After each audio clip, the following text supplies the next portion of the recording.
আগের ভিডিওতে বলেছিলাম না যে আমাদের ঢালাইয়ের ওপর পলিথিন কেন দেওয়া হয়, জানাবো তোমাদের পরের ভিডিওতে।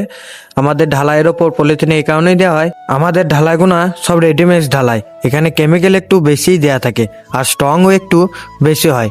এই জন্য পলিথিন দিয়ে ঢেকে রেখে দিই আর ওপর দিয়ে হালকা করে জল ছিটাই, না হলে একটু রোদ পেলে চিরফান নিয়ে নেবে। তো আসসালামু আলাইকুম বন্ধুরা, আমি ইন্দাদুল আবার তোমাদের সামনে নিয়ে চলে এলাম একটা ছোট্ট মিনি ব্লগ ভিডিও।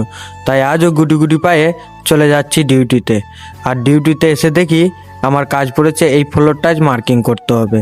এই সাইডের মার্কিংগুলো হয়ে গেছে, আর কিছু বাকি আছে, সেটা আমাকে কমপ্লিট করতে হবে। আর এটাই হলো আমাদের ড্রয়িং। এই ড্রয়িং দেখি আমাদের কাজটা আজকে করতে হবে। তো চলো বন্ধুরা, শুরু করা যাক।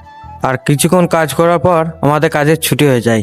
তারপর আমাদের এখানে পাশেই মেলা বসেছিল, তাই চলে এলাম মেলা দেখতে। আর মেলা দেখতে এসে দেখি এখানে মন্দিরে এক গাদা হাতিকে সাজাইছে। এদের কি পূজা বলতে পারছি না, তবে দেখছি হাতিগুনাকে খুব সুন্দর করেই সাজাচ্ছে।